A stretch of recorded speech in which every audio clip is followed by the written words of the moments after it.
Hi అండి, మీరు చూస్తున్నారు తెలుగు వెబ్ గురు ఛానల్. నేను మీ సంతోష్.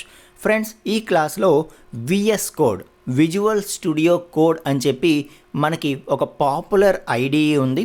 ఐడిఈ అంటే ఏంటి? Integrated development environment. అంటే ఏంటంటే మనం ప్రోగ్రామ్ అనేది నోట్ ప్యాడ్లో టైప్ చేసి, ఓకే, జనరల్గా ఒక సిఓ జావా ఫైల్స్ మనం చేసేటప్పుడు, లేకపోతే హెచ్టిఎంఎల్ ఫైల్స్ చేసేటప్పుడు ఎలా చేస్తాము? నోట్ ప్యాడ్లో ఫైల్ టైప్ చేస్తాము. రన్ చేయాలంటే బ్రౌజర్కి వెళ్తాం హెచ్టిఎంఎల్ అయితే. లేదు జావా కానీ, సి++ కానీ, పైథాన్ కానీ అటువంటివి అయితే టైప్ చేయడానికి నోట్ ప్యాడ్ వాడతాము. మళ్ళీ కంపైల్ చేయాలంటే, రన్ చేయాలంటే కమాండ్ ప్రాంప్ట్ ఓపెన్ చేస్తాం. అలా కాకుండా మనకి ప్రోగ్రామ్ టైప్ చేయటానికి, అలాగే ఆ ప్రోగ్రామ్ని రన్ చేయటానికి, అలాగే ఇంకా ఎక్స్ట్రాగా మనం ఏమైనా ఫీచర్స్ యాడ్ చేసుకోవాలంటే వాటిని యాడ్ చేసుకోవడానికి అన్నిటినీ ఒక దగ్గరికి తెచ్చి, ఓకే, ఒక్కొక్క దానికి ఒక్కొక్కటి ఓపెన్ చేయకుండా అన్ని ఫీచర్స్ కూడా ప్రోగ్రామ్ టైప్ చేయడం, రన్ చేయడం, దాన్ని వర్షనింగ్ చేయడం, ఓకే, ఇలాగా డిఫరెంట్ ఫీచర్స్ అన్నిటినీ ఒక దగ్గరికి తెచ్చి ఒక సింగిల్ ప్లాట్ఫామ్లో మనకి అందించే ఆ టూల్నే మనం ఏమంటామంటే ఇంటిగ్రేటెడ్ డెవలప్మెంట్ ఎన్విరాన్మెంట్, ఐడిఈ అంటాం అన్నమాట. అటువంటి ఐడిఈలు మనకి చాలా ఉంటాయి. ఎక్లిప్స్ అని, ఓకే, అలాగే మనకి విఎస్ కోడ్ అని, ఆటమ్ అని, నెట్ బీన్స్ అని, ఓకే, అలాగే ఇంటెలిజే ఐడియా అని చెప్పి ఇలా రకరకాల ఐడిఈస్ ఉంటాయి. ఎక్కువగా చాలా ఎక్కువ మంది ఎక్కువ ప్రోగ్రామింగ్ లాంగ్వేజెస్కి యూజ్ చేసేటటువంటి ఐడిఈ వచ్చి ఈ విఎస్ కోడ్ అనమాట, విజువల్ స్టూడియో కోడ్. ఓకే, ఈ విఎస్ కోడ్ ఐడిఈ అన్నది ఇప్పుడు మనం ఏ విధంగా ఇన్స్టాల్ చేయాలి అనేది చూద్దాం friends. Okay, download VS code for windows అని చెప్పి మనం సెర్చ్ చేయాలి. Okay, windows or whatever it may be, అన్నిటికీ కూడా ఇందులో కంపాటబుల్ సాఫ్ట్వేర్ అనేది వీళ్ళు ప్రొవైడ్ చేస్తారు ఏ ఆపరేటింగ్ సిస్టమ్కైనా.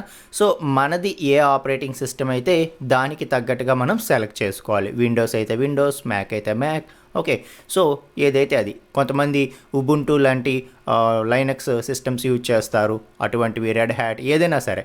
మన ఆపరేటింగ్ సిస్టమ్కి తగ్గట్టుగా మనం సెలెక్ట్ చేసుకుంటే మనకి దానికి కావలసిన సెటప్ ఫైల్ అనేది డౌన్లోడ్ అయిపోతుంది. మనకి వన్స్ ఫైల్ డౌన్లోడ్ అయిన తర్వాత మనం డబల్ క్లిక్ చేసి ఇంకా ఇన్స్టాలేషన్ అనేది స్టార్ట్ చేసేయచ్చు. Okay, I accept the agreement, next install visual studio code. ఇక్కడ డెస్క్టాప్ ఐకాన్ క్రియేట్ చేయమని చెప్తాను అండ్ ఈ ఆప్షన్స్ కూడా టిక్ పెట్టుకుంటాను. ఇవి షార్ట్ కట్స్ అనమాట. ఏదైనా ఒక సి ఫైల్ కానీ, జావా ఫైల్ కానీ ఉందనుకోండి, దాని మీద రైట్ క్లిక్ కొడితే open with visual studio code అని చెప్పి మనకి డైరెక్ట్ ఆప్షన్ ఇస్తుంది అనమాట. మళ్ళీ విజువల్ స్టూడియో కోడ్ ఓపెన్ చేసి మనం అందు నుండి ఫైల్లోకి వెళ్ళి, ఓపెన్లోకి వెళ్ళి ఫైల్ సెలెక్ట్ చేయడం ఇంత కాకుండా జస్ట్ ఫైల్ మీద రైట్ క్లిక్ కొట్టేసి షార్ట్ కట్ అనమాట ఈ ఐడియాతో మనం ఓపెన్ చేసుకోవడానికి. ఓకే, అలాగే ఒక ఫోల్డర్ ఉంది. ఆ ఫోల్డర్లో ఉండే కోడింగ్ ఫైల్స్ అన్నీ కూడా మనం విజువల్ స్టూడియో కోడ్లకు ఓపెన్ చేయాలంటే అది కూడా షార్ట్ కట్ అనమాట. ఓకే, దీన్ని మనం సెలెక్ట్ చేసుకుంటున్నాము. షార్ట్ కట్స్ మనకు కావాలి, మన వర్క్ సింప్లిఫై అవుతుంది. Okay, next install.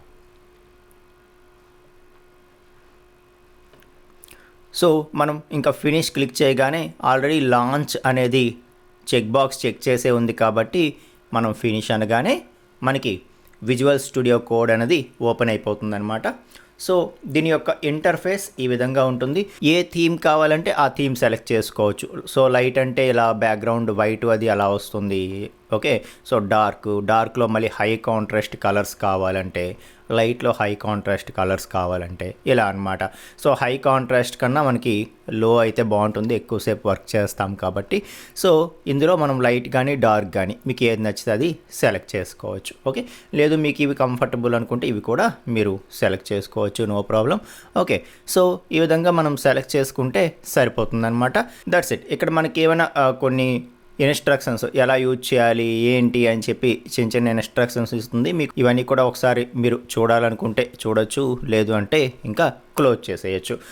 ఇదనమాట విఎస్ కోడ్ తాలూకా ఎడిటర్ అనేది. ఓకే, ఈ ఐడిఈలో మనం ఏ విధంగా మన ప్రోగ్రామ్ టైప్ చేయాలి, ఏ విధంగా రన్ చేయాలి అన్నది నేను నెక్స్ట్ వీడియోలో చెప్తాను మీకు. ఓకే, ఒక సి ప్రోగ్రామ్, అలాగే ఒక జావా ప్రోగ్రామ్, ఒక పైథాన్ ప్రోగ్రామ్, అలాగే ఒక HTML ప్రోగ్రామ్. వీటిని మనం ఏ విధంగా టైప్ చేసి రన్ చేయాలి అన్నంత వరకు కూడా మీకు నేను ఒక సపరేట్ వీడియో చేసి పెడతాను. అండ్ వరల్డ్ వైడ్గా చాలా ఎక్కువ మంది యూజ్ చేసేటటువంటి IDE అన్నమాట ఇది. ఓకే, సో కాబట్టి మీరు కూడా దీన్ని ఇన్స్టాల్ చేసుకోండి. మనకి ఎటువంటి ప్రోగ్రామ్స్ అయినా maximum programming languages or maximum technologies people use చేసేటటువంటిది అనమాట ఇది. ఓకే, సో నెక్స్ట్ క్లాస్లో మనం ఈ VS కోడ్లో డిఫరెంట్ ప్రోగ్రామింగ్ లాంగ్వేజెస్ తాలూకా ఫైల్స్ని మనం టైప్ చేయడం ఎక్కడ చేయాలి, ఏ విధంగా రన్ చేయాలి, ఎలా రన్ చేయాలి అనేది కూడా చేసి చూపిస్తాను. ఓకేనా? Thank you friends.